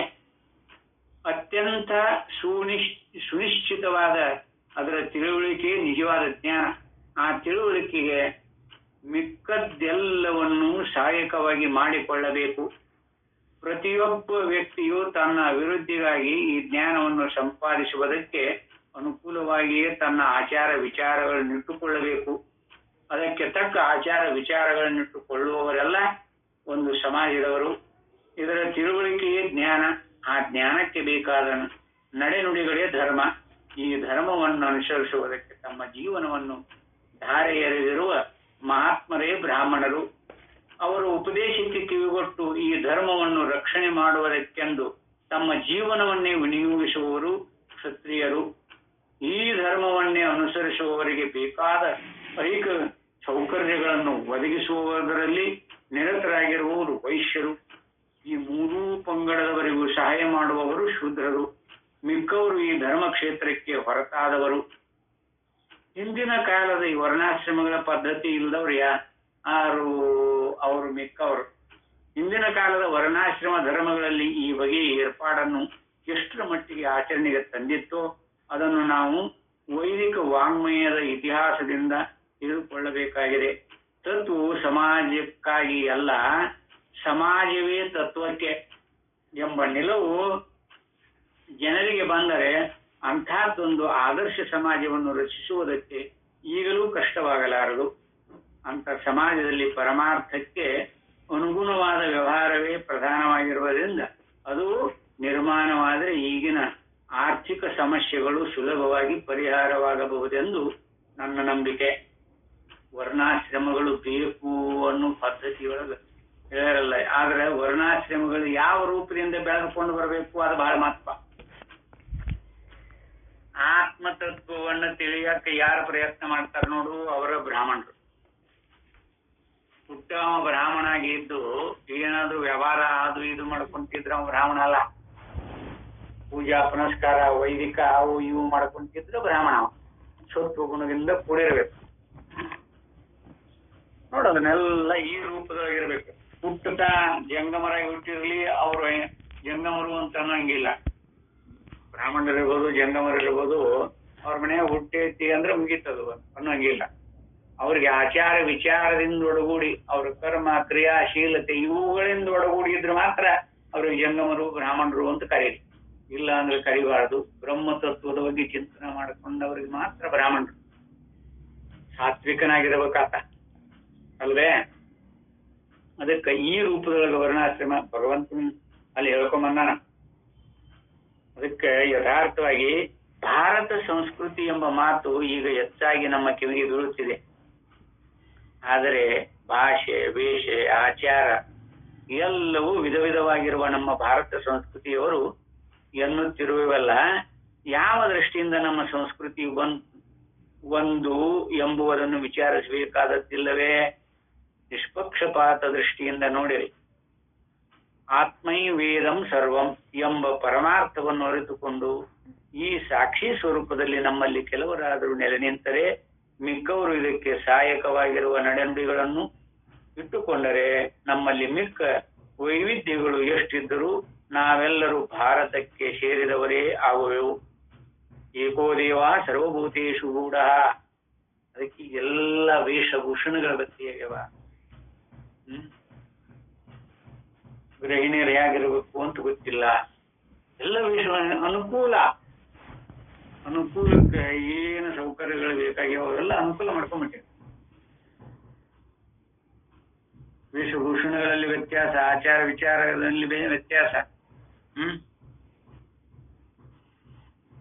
ಈಗ ನೋಡ್ರಿ, ಚೂಡಿದಾರ ಪೈಜಾಮ ಹಾಕೊಂಡ್ ಬಂದಾಗ ಆ ಎಮ್ಮನ್ನು ನೋಡುವುದು ಹೇಗ, ಅದೇ ಎಮ್ಮ ಒಂದು ಸಾಡಿ ಉಟ್ಕೊಂಡು ಬಂದ್ಲಂದ್ರ ಅಲ್ಲಿ ಮಾತೃತ್ವ ಪ್ರೀತಿ ವಾತ್ಸಲ್ಯ ಉತ್ಪತ್ತಿ ಆಗತ್ತೆ.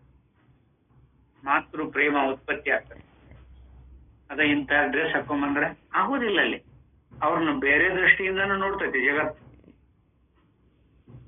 ನೋಡಿ ಹೇಗಿರ್ತದೆ. ವೇಷಭೂಷಣಗಳು ಕೂಡ ಬಹಳ ನಮ್ಮಲ್ಲಿ ಸಂಸ್ಕಾರ ವೇಷಭೂಷಣಾದಿಗಳಿಂದ ಒಡಗೂಡಿಕೊಂಡೇ ಇರ್ತದೆ. ಎಲ್ಲರೂ ಹಾಗೇನೆ ಈಗ ಅನುಕೂಲ. ಏಕೋದೇವ ಸರ್ವಭೂತೇಶು ಗೂಢ. ಒಬ್ಬ ದೇವನೇ ಸಕಲ ಪ್ರಾಣಿಗಳಲ್ಲಿ ಇರುವರೆಂಬುದೊಂದು ಮನದಂದಂತೆಲ್ಲ ನಾವು ಸರ್ವಭೂತ ಹಿತರತರಾಗುವೆವು. ಅದೇ ಭಾರತ ಸಂಸ್ಕೃತಿ ಆದರ್ಶ. ಮಹಾಭಾರತದಲ್ಲಿ ಒಂದು ಕಥೆ ಇದೆ. ಇದು ಬಹಳ ಮಾರ್ಮಿಕವಾಗಿರುವಂತ ಕಥೆ. ಅದನ್ನ ಓದ್ತೇನೆ. ಏನು ಅದು ಅಂತಂದ್ರ, ಹಿಂದಕ್ಕೆ ರಾಜರೇ ಇರಲಿಲ್ಲವಂತೆ. ಅನಾಯಕತ್ವದಿಂದ ಸಮಾಜವು ಬಹಳ ಗಲಿಬಿಲಿಯಾಗಿತ್ತು. ಜನರು ಒಬ್ಬ ರಾಜನನ್ನು ಮಾಡಿಕೊಂಡರೆ ವ್ಯವಸ್ಥೆಯಾದೀತೆಂದು ಬಗೆದು ಯಾರನ್ನು ಕೇಳಿಕೊಂಡರೂ ರಾಜರಾಗಲು ಮುಂದಕ್ಕೆ ಬರಲಿಲ್ಲವಂತೆ. ನಾವು ಎಲ್ಲಿ ಧರ್ಮಕ್ಕೆ ವಿರುದ್ಧವಾಗಿ ನಡೆದೇವೋ ಎಂಬ ಅಂಜಿಕೆ ಎಲ್ಲರಿಗೂ ಇತ್ತು.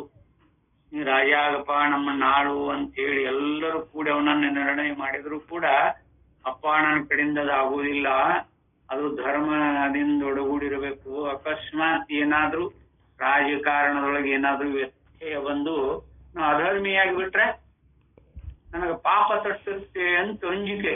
ನೋಡು ಎಷ್ಟು ಧರ್ಮ ಯಾವ ರೂಪದೊಳಗಿತ್ತವಾಗ. ಈಗ ಟಿಕೆಟ್ ನನಗ ಆಗ್ಬೇಕು ಅಂತ ಕೋಟಿ ಗಟ್ಲೆ ರೊಕ್ಕ ಸುರಿದು ಟಿಕೆಟ್ ತಗೋತೇವಲ್ಲ, ಅವಾಗ ರಾಜರಾಗೋದಕ್ಕೆ ಹೆಂಗಿತ್ತು ನೋಡಿ. ನಾವು ಎಲ್ಲಿ ಧರ್ಮಕ್ಕೆ ವಿರುದ್ಧವಾಗಿ ನಡೆದೇವೋ ಎಂಬ ಅಂಜಿಕೆ ಎಲ್ಲರಿಗೂ ಇತ್ತು. ಕೊನೆಗೆ ಪ್ರಜೆಗಳ ಮುಖಂಡರು ಬ್ರಹ್ಮನ ಅಪ್ಪಣೆಯಂತೆ ಮನುವಿನ ಬಳಿಗೆ ಬಂದರು. ನೀನು ನಮಗೆಲ್ಲ ಸಮ್ಮತನಾಗಿರುವ ರಾಜನು, ನೀನು ಧರ್ಮಶಾಸ್ತ್ರಕ್ಕೆ ಅನುಗುಣವಾಗಿ ನಡೆದುಕೊಂಡು ನಮ್ಮೆಲ್ಲರನ್ನು ಕಾಪಾಡಬೇಕು ಎಂದು ಕೇಳಿಕೊಂಡರಂತೆ. ಆಗ ಮನು ಎಂದದ್ದೇನು, ರಾಜ್ಯಭಾರವು ದುಸ್ತರವಾದದ್ದು, ಅದರಲ್ಲಿಯೂ ಮನುಷ್ಯರು ಮಿಥ್ಯಾಚಾರರಾಗಿರುವಲ್ಲಿ ಪಾಪ ಘಟನೆ ಇಲ್ಲದೆ ರಾಜ್ಯವನ್ನು ನಡೆಸುವುದು ಎಂದಿಗೂ ಆಗಲಾರದು. ಆದ್ದರಿಂದ ನನಗೆ ರಾಜ್ಯವೆಂದರೆ ಅಂಜಿಕೆ. ಈಗ ಮನೆ ಮನೆಗೂ ಓಟು ಮತ ದಾನ ಮಾಡಿ ತಮ್ಮಯ್ಯ ಎನ್ನುತ್ತಿರುವ ನೀವು ನಮಗೆ ಬೇಡವಪ್ಪ ಎಂದು ಜನರು ಕಿರಿಚಿಕೊಂಡರೂ ಕೇಳದೆ ಇರುವ ಅಧಿಕಾರ ಲಾಲಸೆಯವರು ಎಷ್ಟು ಜನ. ಆಗ ಎಲ್ಲರೂ ಕೇಳಿಕೊಂಡರೂ ಪಾಪ ಭೀತಿಯಿಂದ ಮನುವಿನಂಥವನು ಕೂಡ ಒಪ್ಪಲಿಲ್ಲವಲ್ಲ. ಆಗಿಂದಕ್ಕೂ ಈಗಿಂದಕ್ಕೂ ಎಷ್ಟು ಜಿಗಜ ಅಂತರ. ಕೊನೆಗೆ ಪ್ರಜೆಗಳು ಮಾಡುವ ಪಾಪಕ್ಕೆ ಅವರೇ ಹೊಣೆ. ನೀನು ಧರ್ಮಶಾಸ್ತ್ರದಂತೆ ನಡೆದುಕೊಳ್ಳುವವರಿಗೆ ಮಾಂಡವ ಮಹರ್ಷಿಗಳ ಕತೆ ಗೊತ್ತೈತಲ್ಲ, ಉಪನಿಷತ್ತಿನೊಳಗೆ ಬರ್ತದದು, ಅದರ ದೊಡ್ಡ ಕತೆ. ಪ್ರಜೆಗಳ ಧರ್ಮದ ಚತುರ್ಥಾಂಶವು ನಿನ್ನದು ಎಂದು ಜನರು ವಾಗ್ದಾನ ಮಾಡಿದ ಮೇಲೆ ಆತನು ಒಪ್ಪಿಕೊಂಡನಂತೆ. ಹೀಗೆ ತತ್ವಜ್ಞಾನವನ್ನು ಗುರಿಯಾಗಿಟ್ಟುಕೊಂಡು ಅದಕ್ಕನುಗುಣವಾದ ಧರ್ಮವನ್ನು ಅನುಸರಿಸುವುದೇ ಉತ್ತಮ ಸಮಾಜ ನಿರ್ಮಾಣಕ್ಕೆ ಉಪಾಯ ಎಂಬುವುದು ವೇದಾಂತದಿಂದ ಹೊರಡುವ ಉಪಸಿದ್ಧಾಂತವು. ಅದಕ್ಕೆ ಇನ್ನಂಗರ ವೇದಾಂತವು ನೀತಿ ಸೌಂದರ್ಯ ಉಪಾಸನೆಗಳು. ಅದಕ್ಕೆ ನಾಳೆ ನೀವು ಸಮಾಪ್ತಿ ಇದನ್ನು ಓದ್ಕೊಂಡು ಬರೋಣ. ಇನ್ನೂ ನಾಳಿನ ದಿವಸ ಮುಗಿಬಹುದಿದು. ಮುಂದೆ ಒಂದು ಸ್ವಲ್ಪ ಬೌದ್ಧ ಮತ ಮತ್ತು ವೇದಾಂತಕ್ಕ ಮತ್ತು ಬೌದ್ಧ ಮತಕ್ಕೆ ಇನ್ನು ಮತಾಚಾರರ ಇದು ಬರ್ತದೆ. ಅವಾಗ ಒಂದ್ ಸ್ವಲ್ಪ ಏನೋ ಒಂದ್ ಸ್ವಲ್ಪ ಬೌದ್ಧ ಮತದವ್ರಿಗೆ ಇವ್ರಿಗೆ ಒಂದ್ ಸ್ವಲ್ಪ ಬೌದ್ಧ ಮತದವ್ರದ್ದು ಒಂದ್ ಸ್ವಲ್ಪ ಇರದ. ಮುಂದೆ ಪ್ರತ್ಯುತ್ಸಮೋತ್ಪಾದ ಬೌದ್ಧ ಸಿದ್ಧಾಂತ ಇದೆಲ್ಲ ಮುಗಿತು ಅಂದ್ರೆ ಒಂದು ವಿಷಯ ಇಟ್ಕೊಂಡಲ್ಲ, ಇಲ್ಲ ಅಂತಲ್ಲ, ಅದನ್ನ ಅಲ್ಲೇ ನೋಡೋಣ ಅಂತ ಹೇಳಿ ಇನ್ನು ನಾಳಿನ ದಿವಸ ಮುಗೀತದೆ. ಈ ಸಾಮಾಜಿಕ ಪ್ರವೃತ್ತಿ ರೂಪದಲ್ಲಿರುವಂತ ಈಗಿನ ಸಂಸ್ಕೃತಿ ತಿಳ್ಕೊಂಡು ಬಂದಾರಲ್ಲ, ಇದು ನಾಳೆಗೆ ಮುಗೀತದೆ. ಬೌದ್ಧರ ಮತ ಮತ್ತು ವೇದಾಂತ ಅನ್ನುವಾಗ ವಿಷಯ ಮತ್ತೆ ಬರುತ್ತೆ ಅನ್ನುವಂಥ ವಿಚಾರವನ್ನು ಇಟ್ಕೊಂಡು ಇಲ್ಲಿ ತರನಿಗೆ ಓದಿರುವಂತಹ ಈ ವಿಷಯ ನಾವು ಹೇಗಿರಬೇಕು ಏನು ಇದನ್ನು ವರ್ಣನ ಮಾಡ್ಕೊತ ಕೂತಿರೋದು ಆಗ್ಲಿಲ್ಲ, ಎಲ್ಲರಿಗೂ ಗೊತ್ತಿರುವಂತ ವಿಷಯ ಇದು. ಅದಕ್ಕೆ ಈ 4 ವಾಕ್ಪುಷ್ಪಾರ್ಗಳನ್ನು ಸದ್ಗುರು ಚರಣ ಕರ್ಪಿಸಿ ಇವತ್ತಿನ ಈ ಉಪನ್ಯಾಸಕ್ಕೆ ವಿರಾಮಿಸುತ್ತೇನೆ. ಹರಿ ಓಂ ತತ್ಸತ್.